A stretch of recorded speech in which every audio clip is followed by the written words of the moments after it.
Bismillahirrahmanirrahim. Assalamualaikum warahmatullahi wabarakatuh. Nahmaduhu wa nasta'inuhu wa nastaghfiruhu wa na'udzu billahi min syururi anfusina wa min sayyiati a'malina. May yahdihillahu fala mudilla lahu wa may yudlilhu fala hadiya lahu.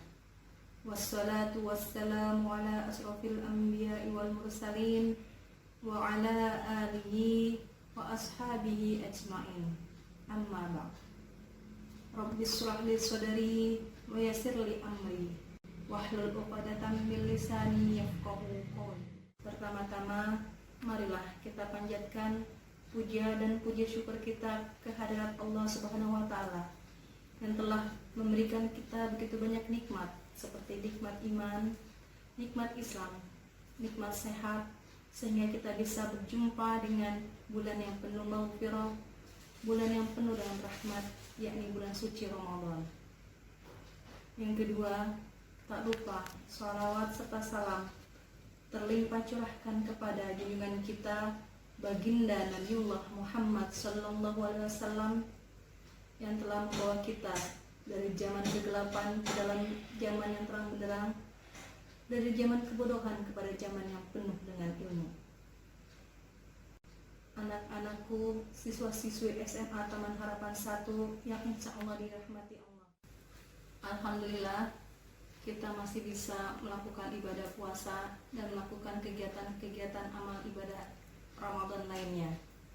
Yang mudah-mudahan segala amal ibadah kita di bulan suci ini diterima Allah Subhanahu wa taala. Amin, amin ya rabbal alamin.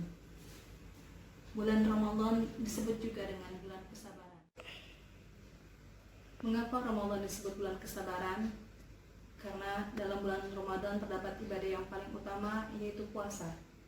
Dan puasa merupakan separuh kesabaran berdasarkan sabda Nabiullah Muhammad SAW yang diriwayatkan oleh Imam Ahmad dan Imam Muslim oleh Abu Qatadah.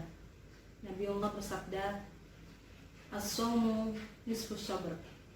Puasa merupakan bulan kesabaran.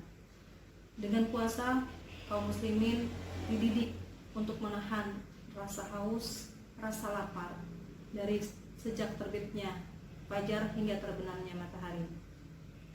Ada makanan tersedia di meja, ada minum tersedia di meja, tapi harus menahan diri untuk tidak makan dan minum.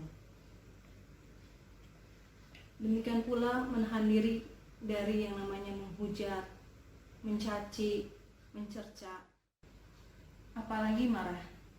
Meskipun dia dipancing, maka dia akan berkata atau menjawab, "Inni shaimun," saya sedang berpuasa. Menahan diri ini merupakan pendidikan kesabaran yang Allah canangkan melalui puasa. Banyak sekali dijelaskan tentang keutamaan sabar dalam Al-Quran maupun hadis, tapi di sini Ibu akan menyampaikan beberapa hal saja. Pahala tanpa batas. Keutamaan yang pertama dari sabar adalah mendapatkan pahala yang tanpa batas dari Allah Subhanahu wa taala sesuai dengan firman-Nya dalam surat Az-Zumar ayat 10. A'udzu billahi minasyaitonir rajim. Bismillahirrahmanirrahim. Innama yuwaffas sabiruna ajrahum bighairi hisab. Sesungguhnya hanya orang-orang yang bersabarlah yang dicukupkan pada pahala mereka tanpa batas.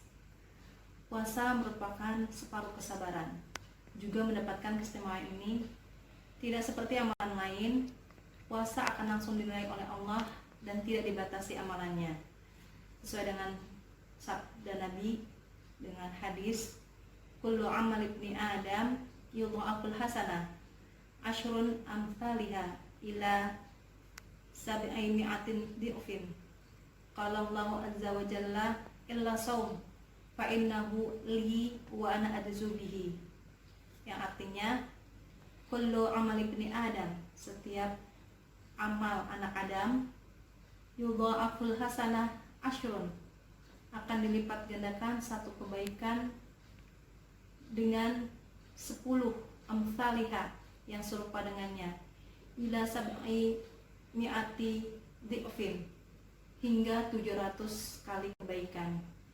Kalau Allahu Azza wa Jalla, Allah berfirman, illa saum, kecuali puasa, fa innahu li, maka sesungguhnya ibadah puasa itu hanya untuk aku, wa anna ajazubihi, dan aku yang akan memberi balasan langsung kepadanya. Mendapatkan ma'iyatullah. Keutamaan sabar yang kedua adalah mendapatkan ma'iyatullah. Apa itu ma'iyatullah? Yaitu kebersamaan Allah. Artinya, seseorang yang telah sabar, ia akan diliputi oleh rahmatnya Allah, pertolongannya Allah, perlindungannya Allah, dan ridhonya Allah. Sesuai dengan firman-Nya dalam surat Al-Baqarah ayat 153 yang mungkin sering sekali kita dengar, innallaha ma'as-sabirin, sesungguhnya Allah beserta dengan orang-orang yang sabar. Sebelum Ibu lanjutkan ke dalam keutamaan sabar yang ketiga, kita ulangi lagi sama-sama. Keutamaan sabar yang pertama tadi adalah pahala tanpa batas, dan yang kedua adalah ma'iyatullah atau kebersamaan Allah dalam hidup orang-orang yang sabar. Ketiga, orang-orang yang sabar adalah orang-orang yang mulia. Betapa luar biasa nikmat yang Allah berikan untuk orang-orang yang bersungguh-sungguh dalam menerapkan kesabaran di dalam hidupnya, seperti dituangkan dalam firman Allah dalam surat Asy-Syura ayat 43 yang artinya, tetapi orang-orang yang bersabar dan memaafkan, sungguhnya perbuatan yang demikian itu termasuk hal-hal yang diutamakan. Yang keempat adalah sabar membuat kita lebih peka terhadap kekuasaan Allah Subhanahu wa taala. Dengan menerapkan kesabaran dalam setiap ujian hidup, maka akan menjadikan kita manusia yang peka terhadap kekuasaan Allah. Jadi setiap ujian yang datang, yang kita terima, jika kita sabar dalam menerima ujian tersebut, maka kita peka bahwa inilah kekuasaan Allah. Dan sabar merupakan bagian dari iman. Ibarat kedudukan kepala dan tubuh, tiada artinya iman bagi seseorang yang tidak memiliki kesabaran. Jadi sama artinya ibarat tubuh tanpa kepala.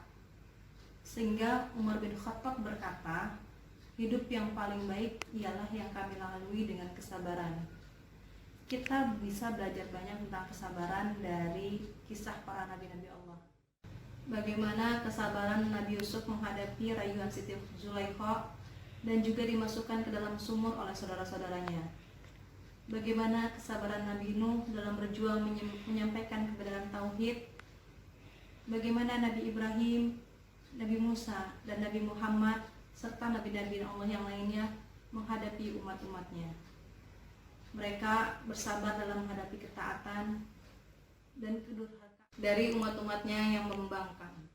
Hakikat sabar tidak seperti yang dikira oleh banyak orang. Yang namanya sabar adalah menerima segala sesuatu dengan rela atau pasrah tanpa perlawanan. Dalam Islam sendiri mengajarkan sabar itu terdapat dalam 3 hal. Yang pertama, sabar dalam ketaatan. Yang kedua, sabar dalam larangan. Dan yang terakhir adalah sabar dalam musibah.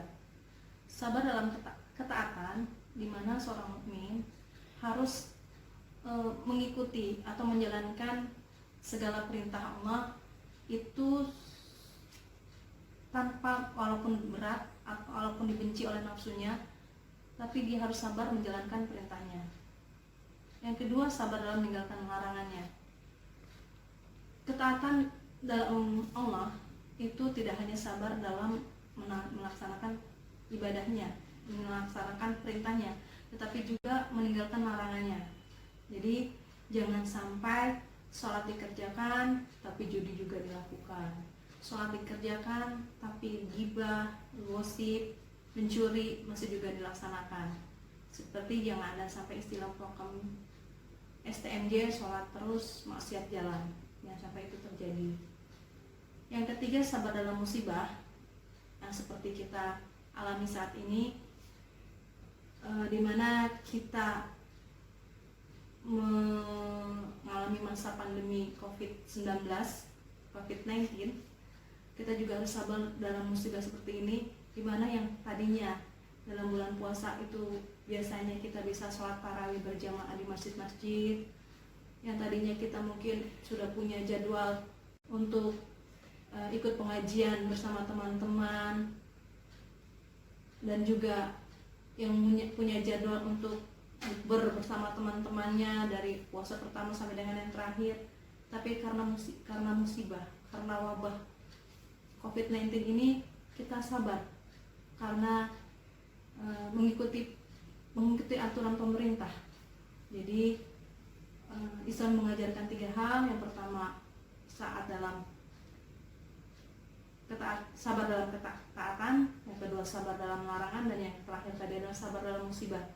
Dan mudah-mudahan selama bulan puasa ini kesabaran yang kita lakukan dan doa-doa yang kita panjatkan, mudah-mudahan wabah penyakit ini akan segera berlalu dan kita akan bisa bertatap muka langsung. Mungkin materi ini yang bisa Ibu sampaikan. Semoga bermanfaat bagi Ibu sendiri dan juga bagi kalian semua. Terakhir pesan Ibu, stay at home and keep healthy. Kebenaran itu datangnya dari Allah Subhanahu wa Ta'ala, dan kesalahan itu datangnya dari Ibu selaku pribadi yang dhaif. Wallahu muwaffiq ila aqwamit thoriq. Assalamualaikum warahmatullahi wabarakatuh.